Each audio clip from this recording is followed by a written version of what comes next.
여러분 안녕하세요. 이번에는 550페이지 지난 강의와 약간 겹친 부분이 있는데 어쨌든 간법 요약 부분부터 보겠습니다. 임신과 불임의 팔자를 보는 방법, 식상과 관살 이런 것이 합을 한다거나 이런 경우, 식상은 여자의 자녀성, 남자, 관살은 남자의 자녀성, 정자 이런 식으로 지금 설명을 하고 있는데 주보법에서 육친론을 반드시 확인하시면 됩니다. 주보법에서는 남녀 공통으로 모두 식상을 자녀성으로 보고 있죠. 시주는 자녀궁으로 보고 있는 건 똑같습니다.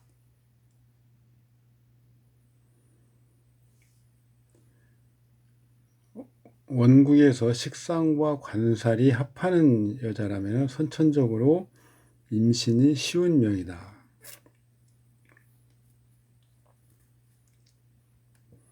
남편과 아이가 동시에 출현하기 때문이다. 유년유월에서 이것을 만나도 임신이 가능하다. 불임은 이제 식상이 관살을 극하는 상황. 주로 특히 일지나 시주에서 이런 현상이 나타나면 더 이런 불임의 어떤 위험이 더 크다고 봐야 되겠죠. 일지가 식상인 어떤 팔자 같은 경우, 특히 여자의 팔자 같은 경우는 관살 자체가 들어오기 어렵기 때문에 결혼도 그렇게 원활하게 되기는 어렵다고 보는 경우가 많습니다. 이혼, 결혼의 팔자 간법. 삼합인연법이라고 해서 격용론, 신격용론 1권에서 본 내용을 한번 기억해 보시기 바랍니다. 삼합인연법을 참고하시고 그다음에 궁이론 이런 것들 또 주보법에서의 방법 같이 기억을 해 보시면 좋습니다. 년지로 삼합을 찾는 거, 이거 띠를 찾는 방법인데 이것은 그닥 권장할 것이 못 됩니다. 오히려 일지삼합인연법으로 그 다음에 희신 위주로 그 다음에 주보법에서의 성, 배우성 이런 것들이 만약에 일지에 딱 겹쳐 있으면 이 일지와 삼합하는 걸 찾으면 쉽게 찾을 수 있습니다. 예를 들어서 여기서 결혼에서는 식상과 남명은 식상과 재를 보고 여명은 재관을 본다. 보오신까지 같이 보는 방법이죠.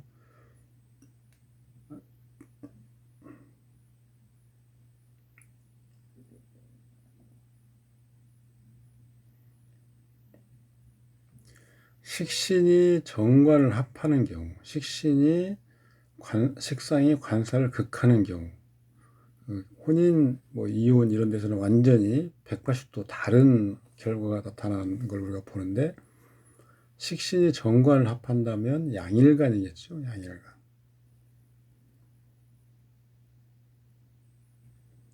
식상이 관살을 극하는 경우는 음일간입니다. 이걸 어떤 여자 팔자를 중심으로 본다면 여성 팔자의 양일간, 여성 팔자의 음일간이 본래 여성의 어떤 자연적인 특성에 맞는 거죠. 생리적인 특성에. 그리고 양일간인 경우는 여성의 생리적 특성과는 좀 어울리지 않습니다. 그러기 때문에 식신과 정관이 합을 하면 그런 이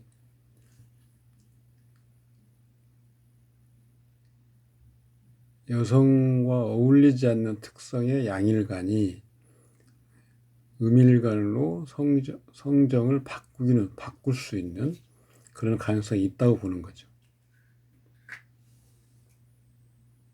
뭐 조숙하고 뭐 조숙하지 않고 이런 것들은 앞에서 봤죠. 한번 보시면 되고요. 이혼 간법, 뭐 비겁은 재와 천적, 재를 극하는 천적이죠. 그런데 이게 너무 왕하다. 그리고 그것을 제어가 없다. 그러면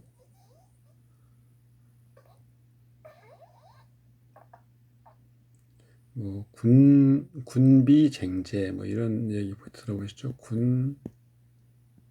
군비쟁제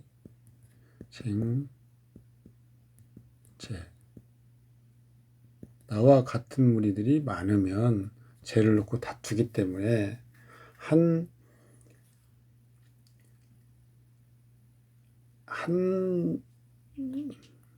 어떤 하나에 귀속되기 힘들죠.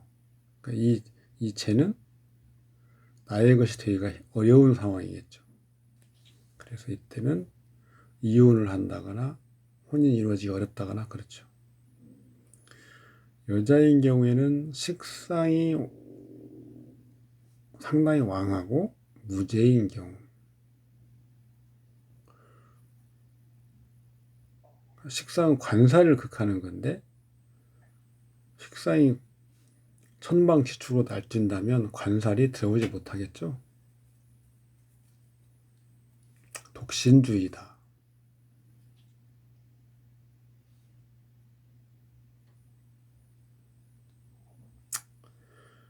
이혼이 유년에서 가지고 오는 원인 때문에 어떤 이혼 그런 상황이 생긴다면 그 유년이 지나면 그런 상황이 가버리는 거기 때문에 심사숙고해야 될 필요가 있다.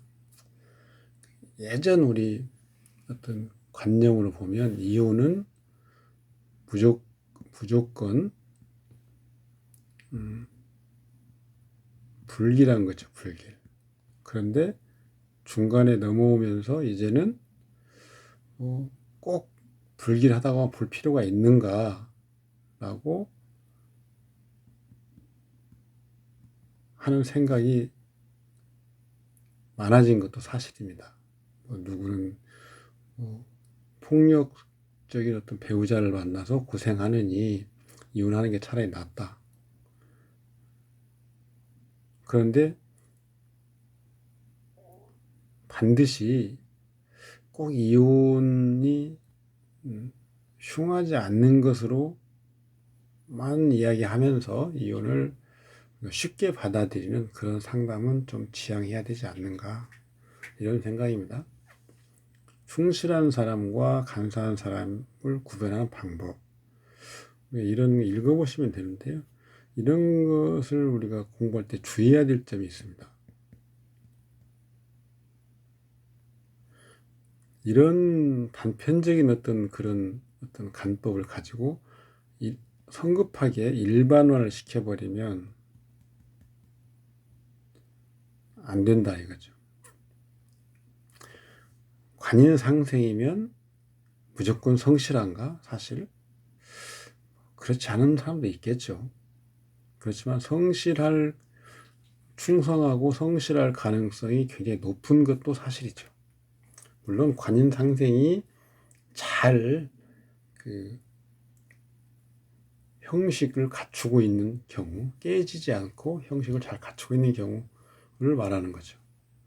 그런 사람이라면 성품만 그런 것이 아니고 다른 부분에서 성취가 있겠죠.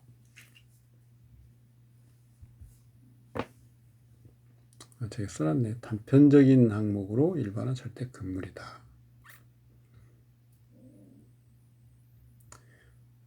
신왕한데 식상생재이면 사람이 상당히 의롭고 정파다. 능력이 매우 강하여 사이길로 셀 필요가 없는 것이죠. 신약한데 식상생재이면 사람이 상당히 악한 무리일 수 있다. 돈을 벌고 싶은데 능력이 없으니 오로지 왜곡된 일만을 생각하기 쉽다.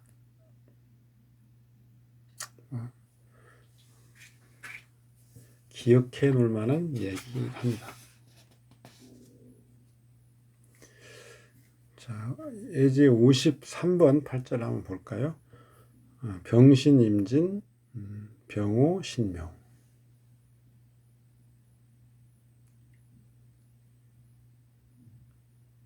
월주 임진. 이거 지금 우리가 임진. 이것은 수의 고죠, 수고.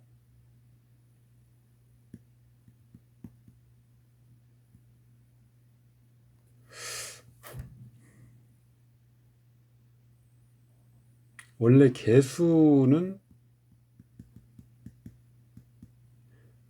미토, 미가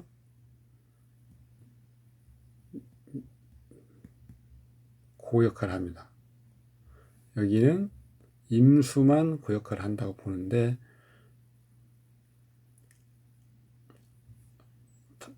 통설적인 견해는 그냥 진토를 수고로 보는 거죠. 나눠서 보는 견해는 임수는 진토, 개수는 미토.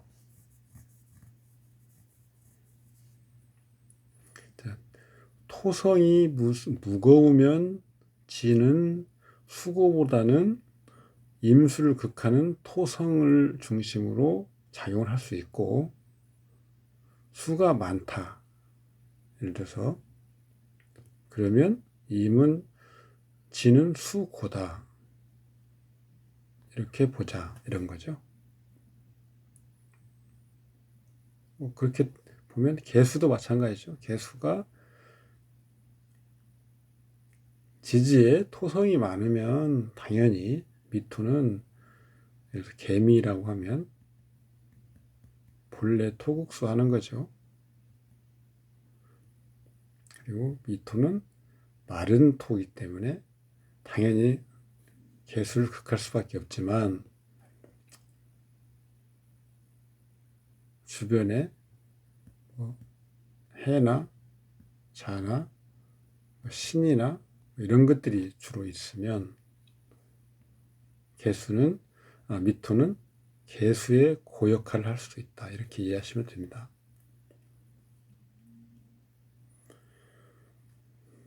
부성 등을 볼 때는 본래 표본과 그것들이 손상을 입는지 여부를 본다.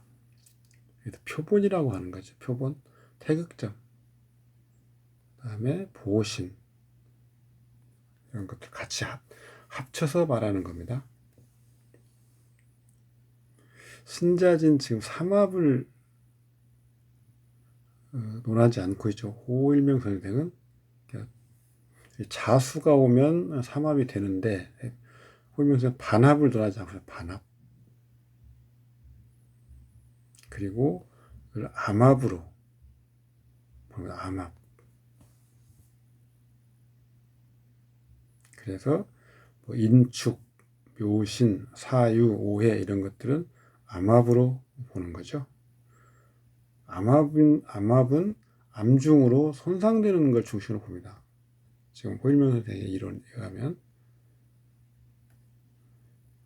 주호법이나 저 같은 경우는 그렇게 보지 않습니다. 무자대운이 원국 중에서 관성의 궁유가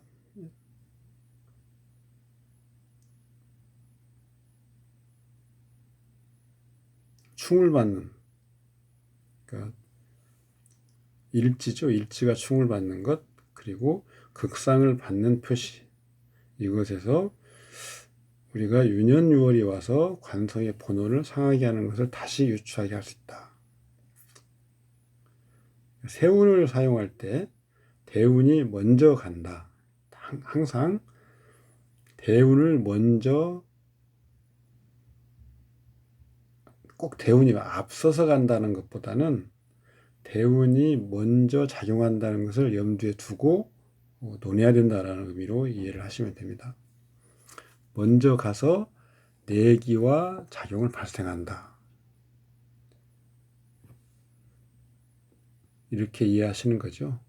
그런데 다만 대운 단독으로 가는 것이 아니고 유년과 반드시 결합하게 돼 있죠. 대운은.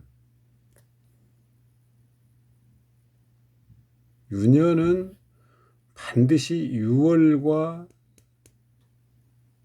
같이 봐야 될 필요는 없습니다. 그렇지만 대운은 반드시 유년과 같이 봐야 되죠. 그래서 대운이 먼저 원국에 작용하고 유년이 그 뒤에 대운과 원국에 작용하고 이런 식으로 보는 방법이 하나 있고 뒤에 어떻게 기가 들어오는지 설명할 때 나눌 수 있는 것을 정리해 놨습니다만은 그렇지 않고 내의기를 나눠서 의기 간의 그 대운 유년과 대운이 유년과 먼저 작용한 다음에 그게 그 결과의 어떤 결과값이 원국에 작용한다. 이렇게 보는 것이 더 일반적이고 이렇게 보는 것이 동정이론 더 부합하는 거죠. 그래서 지금 호일명 선생이 여기서 말하는 건 대운이 먼저 작용하고 이런 식으로 볼 필요는 없습니다. 삼합을 이루는 경우를 지금 설명하려고 하는 것은 아니지만 어쨌든 그래도 대운이 오면 일단 삼합을 이룬다. 그 말을 설명하기 위해서 대운이 먼저 가서 대운만 작용한다고 말할 필요는 없다는 겁니다.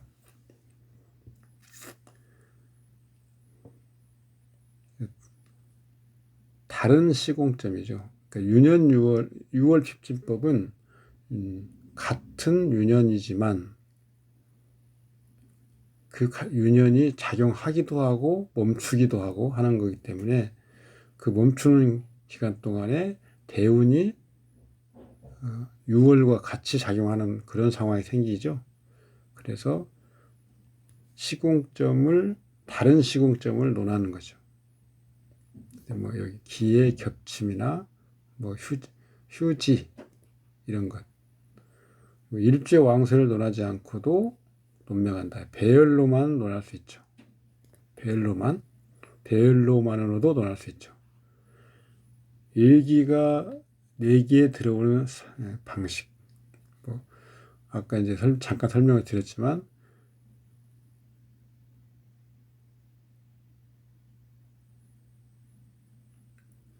일기 역량과 내기 역량을 비교하는 것.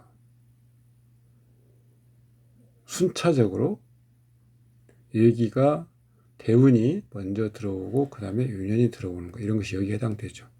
두 번째는 일기 작용 결과를 먼저 보고 내기와 결합하는 것. 그러니까 유년과 대운을 어떤 기가 더 강해지고 어떤 기가 더 약해지는지 그걸 먼저 본 다음에 그 결과를 내기에 적용시키는 것.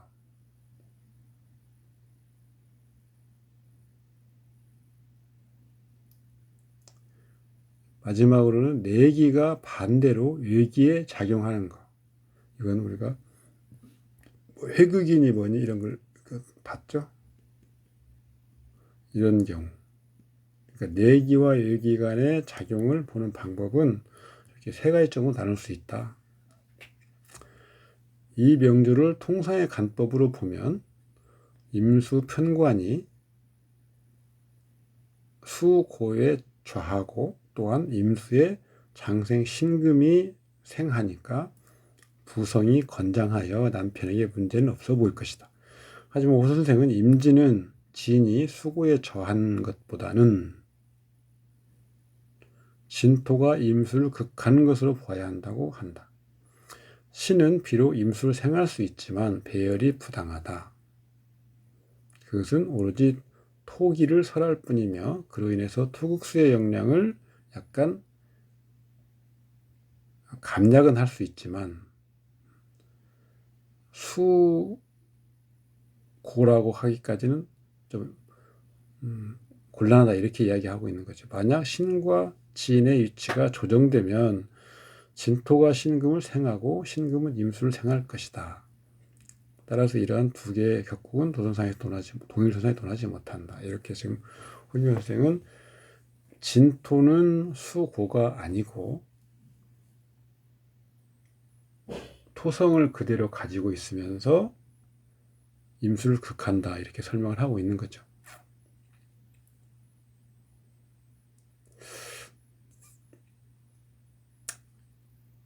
이것을 저는 호일명 선생의 간법이니까 그냥 그대로 공부하고 넘어갑니다.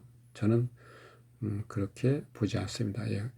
반합국을 이뤘죠. 그래서 우리가 국기, 특히 자수까지 와버렸는데 신자진 삼합까지 이뤘는데 진토가 이미 수로 상당 부분 화해버렸는데 임수를 극한다 이렇게 볼 필요는 없습니다. 그래서 국기는 국의 기운, 국을 형성했을 때 국기는 자유롭게 유행한다. 이렇게 보는 것이 더 타당합니다. 부성의 어떤 상태를 보는 방법, 가장 우선 부성에 보신이 있는지를 보고 부성이 극을 받는지, 보신이 극을 받는지를 본다. 부성이 임수인데 가장 먼저 무자대운에 주의해야 된다. 대운지 자수는 원국, 년월, 신진과 합국하고 신자진이 일지 배우궁 오화를 충하는데 이것은 배우자가 충을 받아 없어진다는 암시다. 좀 극단적으로 보면 이렇게 설명을 위해서 하는 겁니다. 진짜로 없어진다는 암시 이런 건 좀 따져봐야 된다는 거죠. 대운간 무토가 임수를 극하는데 다시 수원이 단절되어야만 절단되어야만 임수가 끝장이 나는 거죠. 수원 절단은 천간의 신금과 지지의 신금을 없애는 것이죠.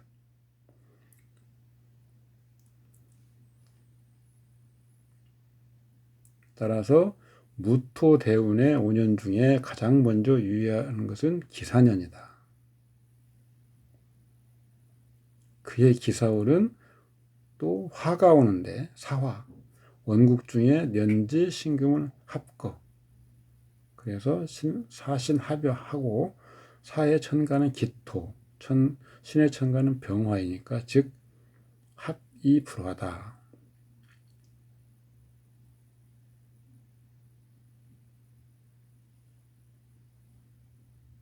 지지도 화하는 것을 볼 때는 화신이 두 개 간 중에 최소한 하나에는 있어야 된다는 거죠.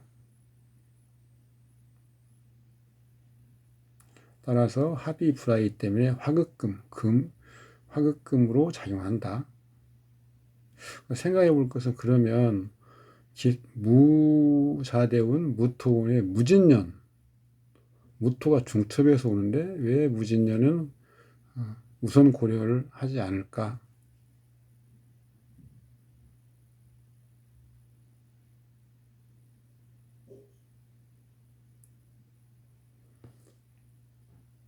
천간의 신금, 그다음에 지지의 신금을 중심으로 보기 때문에 예를 들어서 진토가 왔으면 지지의 진토죠. 진토가 오면 신과 암합을 하든 뭘 하든 신을 합거하지는 못합니다.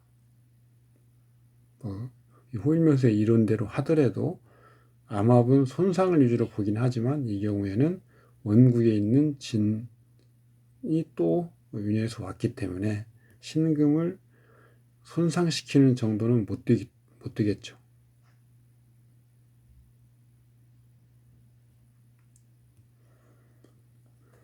주부법에서 또 다르게 봅니다. 신과 진이 반합을 일단 이루고 있기 때문에,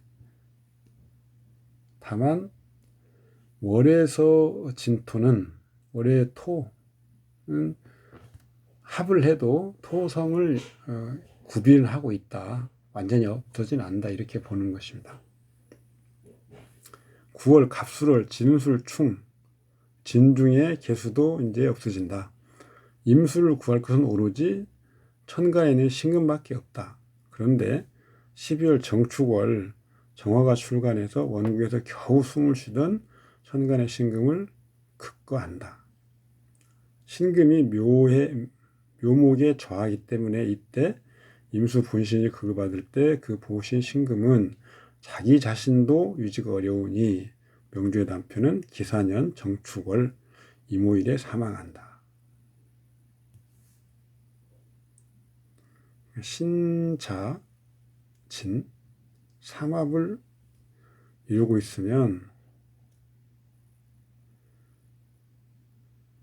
지금 관살이 왕하게 되는 거죠.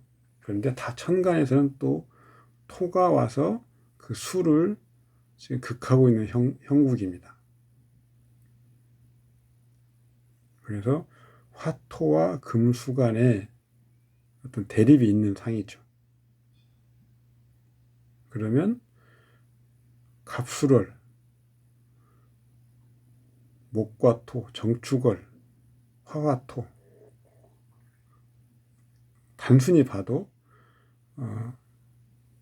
화토와 금수가 대립하고 있는데, 이 6월을 보면 전부 화토의 세를 돕는 거죠. 그래서 금수한테 약간 불리할 수는 있습니다.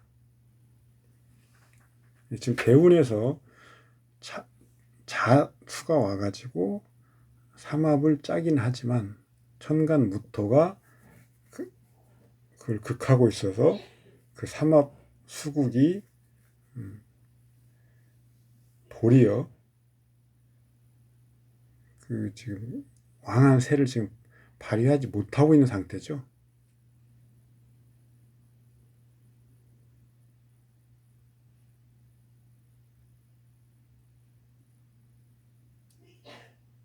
지금 호일명 선생 이론대로 하더라도 일단 이런 식으로, 그러니까 배우궁에 있는 글자 오화가 굉장히 위태로운 상황이죠.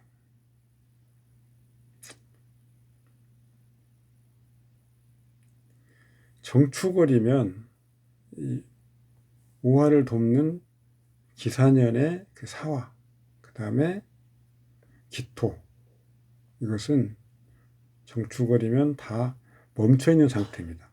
그래서 정축이 직접 원국에 작용할 수 있죠. 임수를 합하고 뭐 축이 오화를 해치고 뭐 이런 것도 가능합니다. 주보법 추가 연구 사항을 보시면 대운은 무토다. 이것은 자와 신진이 삼합하여 오를 충하는 영향을 주지 않으니 부성이 좋지 않다는 말이다. 이건 뭐 동주다. 작용. 천간 대운이 지금 천간 구간인데 지지에서 삼합을 이루고 있는 그 어떤 글자들의 기가 막혀 있는 거죠. 뭐 개두 이런 것. 그 삼합을 이루어서 그것이 활발하게 유행을 해야 되는데 그 유행하지 못하고 막혀 있는 것.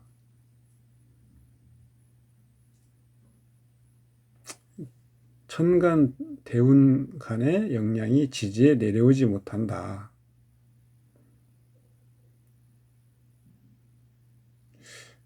반대로 지지의 영향이 위로 올라가서 유행하지 못한다. 이 경우는 개두는 지지의 어떤 삼합한 기운이 못 올라가고 있는 거죠.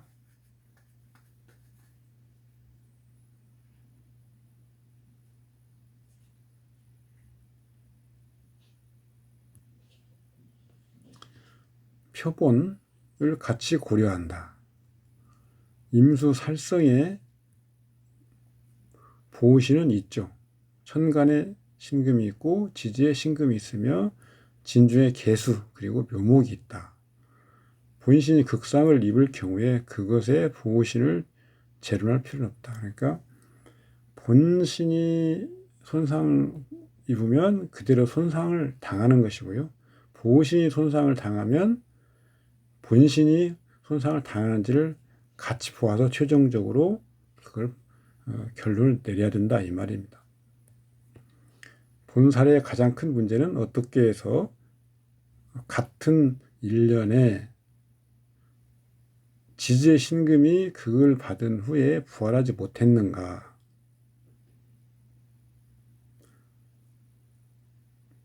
아니면 신금의 부활을 언제까지 기다려야 하는가 하는 것이죠. 신금은 지금 전년도에 발생을 해서 당년도에 충하는 인월에 멈췄다가 그 다음에 물론 4월에는 합을 내서 또 정제당할 수 있죠. 그리고 신월에 다시 부활하는 걸로 돼 있죠. 그래서 인년 인월에 끝나는 걸로 돼 있는데 사는 해월에서 끝나죠. 자월의 수는 축월의 수에게 극을 당하죠. 자월이 되면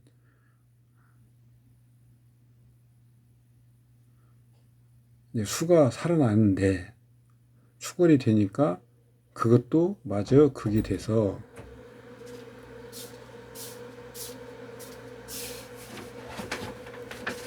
수기가 완전히 멸절이 된다. 이렇게 설명이 가능하죠. 임신, 진 차례를 보면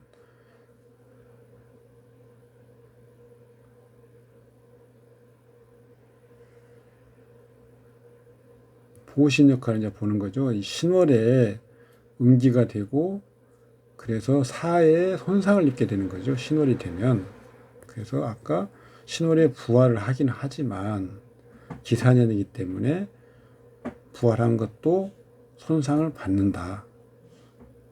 해월 전에는 사가 작용을 하고 있기 때문에 그렇습니다. 그래서 신월에 부활한 그것은 해월 전이기 때문에 사에게 묶여 있고요. 그다음에 유금, 해월, 수가 왕하고 그래도 사가 손상되고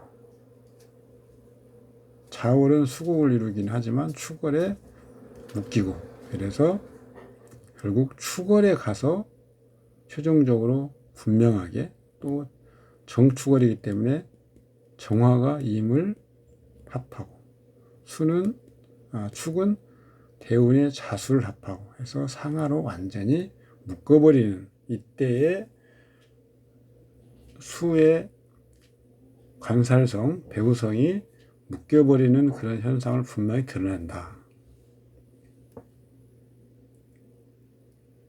주호법으로 한번 볼까요?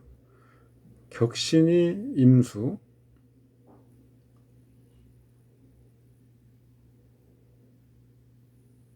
그 다음에 보신이 경금, 개수를 맑게 해주는 것이 을목, 그 다음에 을목을 도와주는 게 정화입니다. 천간에 정화가 오면 기신이 있죠. 왜냐하면 격신 임수를 합하는 거니까요. 격신 임수를 합한다는 거 여기서는 합거가 됩니다. 남편성은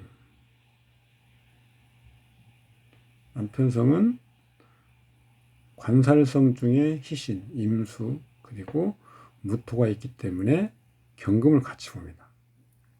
신중에 경금이 있죠. 배우궁은 오정화가 희신이죠. 그런데 병화가 혼잡되니까 병화를 제거해야 됩니다.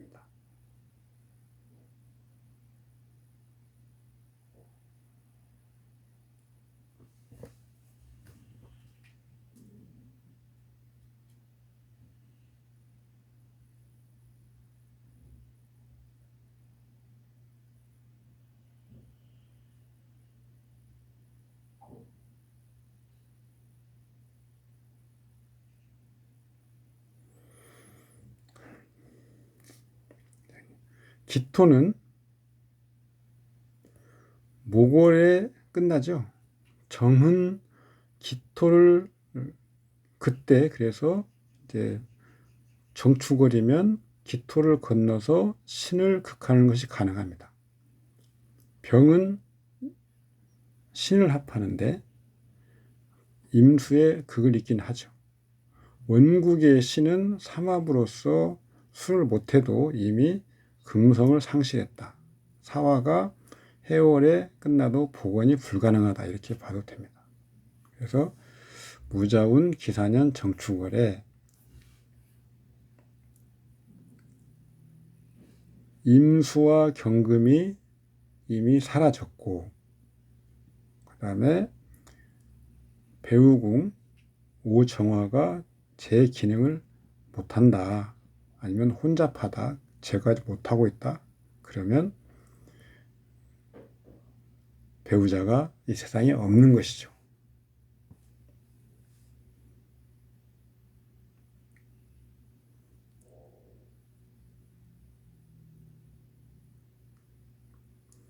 일단 자운 무자를 보면 그러니까 우리 간법에서는 항상 지지에 삼합이 있으면 천간 구간이라도 같이 보라고 그랬죠. 그래서 신자진 삼합을 이루면 임수가 강력하게 그 수국을 이루어서 혼잡되는 거죠.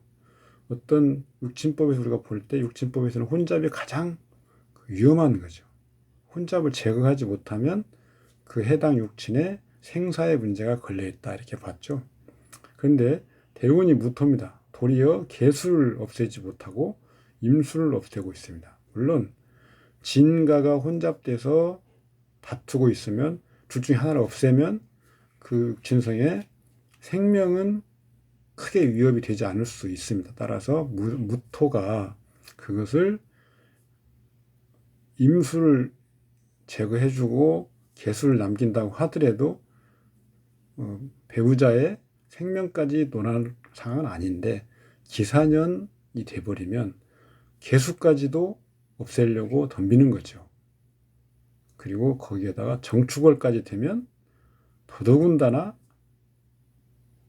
임계수가 완전히 묶여버리고 작용을 못하게 되는 거죠. 그러면 진가가 우리가 항상 얘기하는 게 진가 동멸하는 상황. 이게 육친에서의 생사를 논하는 기본이죠.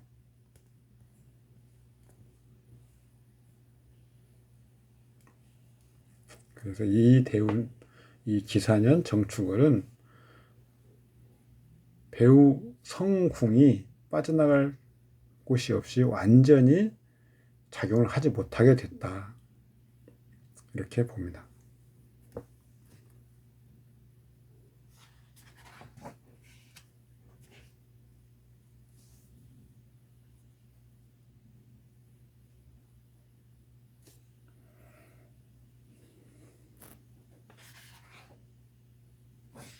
그 다음 팔자는 오준민 이론을 이제 들고 설명을 좀 해보는데요. 이분은 12장생을 양간 기준으로, 그래서 오행의 12운으로 봅니다. 그래서 경금신금은 다 사화의 생지다 이렇게 이야기를 하고 있죠. 그래서 신금의 장생도 사화, 기토는 사오 양지지를 얻으며 병화도 사오화에 왕하며 갑목 장생은 해수에 있고 또 자수가 와서 생하니 갑, 병, 기, 신은 각각 지지에 왕하다.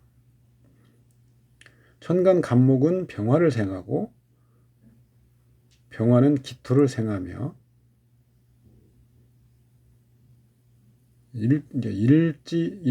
일간도 생극에는 참여한다라고 보는 그런 견해죠. 기토는 신금을 생하니 천간 순식이다. 지지에 사해충, 좌우충이 있지만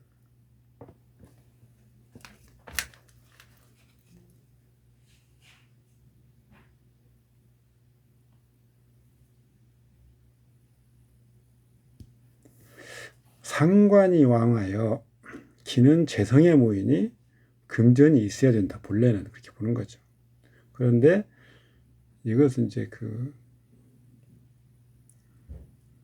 이런 견해로 보는 시각이고요. 저 같은 경우는 취하지 않습니다.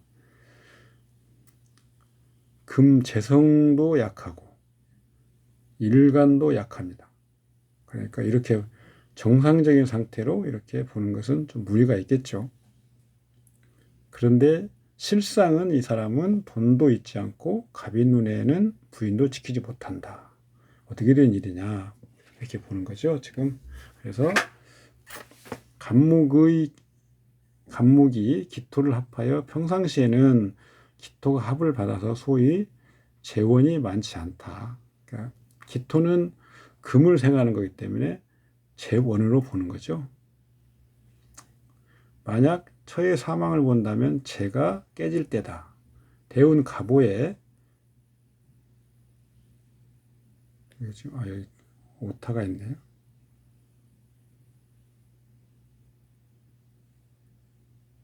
여기가 지금 갑인이 아니고 갑오운입니다. 갑오.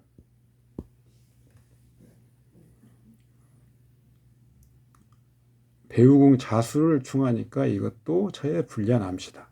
기사년 대운이 갑에 있는데 기토가 갑목에게 합거되어서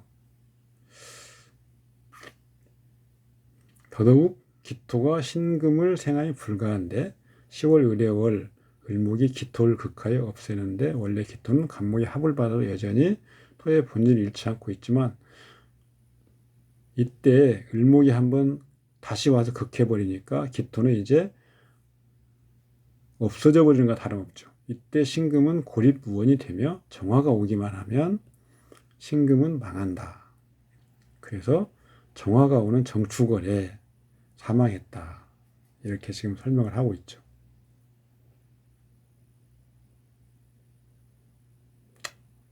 이 중에서 다 저는 수용을 하지 않지만 몇 가지를 우리가 참고해서 기억해 둘 것 보면 갑기합을 했을 때 여전히 토의 본질을 잃지 않고 있다. 이런 말 지금 하고 있죠. 음양의 합은 유정하다. 이런 정도로 묶이기는 묶이되 완전히 그 성질을 특히 토 같은 경우는 충기라고 해요. 충기. 이렇기 때문에 어떤 합이나 뭐 충을 받아도 그 기운을 완전히 상실하지는 않는다. 잡기라고 하죠. 토는 또 잡기.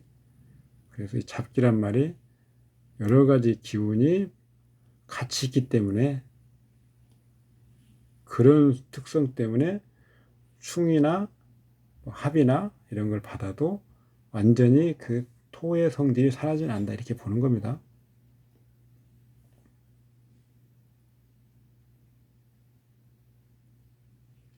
또 갑대운 기사년을 보면 이 기죠.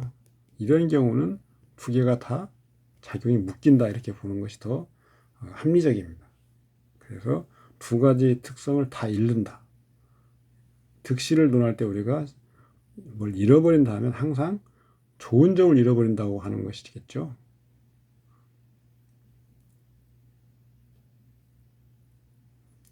주보를 보면 격신은 갑목, 용신은 임수, 을목을 제거하는 정화가 청용신이고 그다음에 기토가 정화를 돕겠죠. 근데 지금 이 팔자는 원국에서 갑과 기가 합을 하고 있습니다. 이런 게 좀 좋은 건 아니죠. 기토와 갑목이 다 합류하고 있죠. 그렇지만 이 주보가 서로 합을 하고 있는 상황이면 작용력에 일정한 제약이 있어서 좋은 모습은 아니다. 그리고 병화 임수가 지금 충하는 현상, 자수가 오화가 충하는 현상은 간목이 개입하는 경우에는 해소가 가능하다. 그렇죠. 그래서 간목이 채용과 격용을 겸비하고 있어서 매우 중요한 글자죠. 대운 가부, 간목 희신이나 기토를 합구하는 기신 역할을 한다. 간목 기토의 우성인자 희신적 인삼을 잃는다. 기사년 기토는 희신, 대운 간목을 근데 합주한다. 원구의 갑기합을 복원, 사화는 기신, 기토는 기토 정화의 근이 되니 희신 역할을 했다. 정축을 기토에 관할 구간이 아니니까 직접 원국 대운에 작용하여 신금을 극하고 기토가 도리어 합거되어 기신 역할을 하게 된다. 정화 기토의 우성인자를 잃는다. 축토월의 사화는 휴지하는 기간이고 추고해 자술 합류 정화를 꺼버린다. 정화 기토의 우성인자를 잃는다. 배우자는 신금인데 기신이니까 정화를 보고 기토를 보는 것이죠. 정화 기토 우성인자를 잃는다고 설명했죠. 정화와 기토. 주어법의 육친을 보는 것은 이렇게 간단하게 구분이 되기 때문에 길흉이 분명하게 빨리 구별이 되죠. 정화와 기토가 손상을 입으면 위험이 있다. 아울러 자수, 배우군 기신인데 충으로 재화하고 있지만 재화가 불가하게 되면 흉하다. 축토가 자축합, 기신, 자술 합하죠. 그래서 기신을 구응하니까 영혼이 처의 조력이 불가하여 사망한다. 추가로 좀 보면 똑같이 지금 기사년 정축월에 지금 배우자가 사망을 했는데 원국 중에서 암압이 있어서 이 팔자에 가면 암압이나 뭐 충이 있어서 반절 손상이 되고 대운 중에 암시가 나타난다. 그래서 발동이나 인동을 유발하고 다시 유년 6월에 그런 것들이 재작동해서 강해져서 손상을 더 심하게 하는지 이런 걸 보는 거죠. 소위 원국에서 이 충으로 지금 반상이라고 해서 반상, 절반 상한다. 그런데 대운 5가 와서 동기로서 원국의 시지에 들어가서 보이고 이것을 뭐 더 강해지는 거죠. 5화가. 음기도 되고요. 더 강해지고. 그래서 배우자궁 자수를 충한다. 아울러 해수도 동기로서 자수에 돌아가 보이니 역시 손상을 받는다. 어떤 기운이 원국에 있는 기운이 충을 받으면 그것과 같은 동기도 동요 내지는 손상이 된다. 지금 이 말입니다.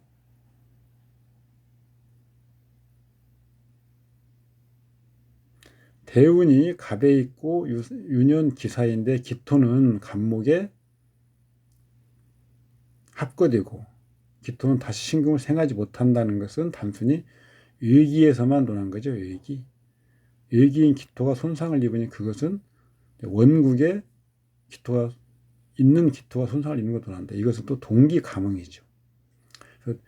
외기에서 손상이 되면 내기도 똑같이 그 해당되는 내기도 손상이 된다. 이렇게 지금 보자는 겁니다. 일종의 내외기가 감흥하는 거죠. 그래서 핍진법으로 다시 기의 휴지를 논하면 뭐 설명할 수 있다 이겁니다.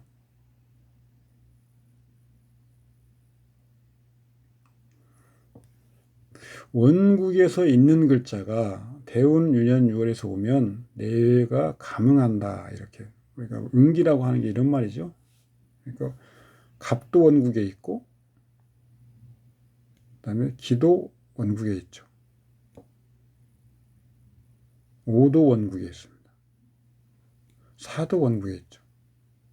그러니까 이 지금 가보운 기사년은 이 안에 있는 기운이 전부 다 여기에서도 오고 있죠. 그래서 이 안에 있는 작용을 더 강화시켜 주기 때문에 오가 자를 충하는 현상은 더 강해지고 마찬가지죠.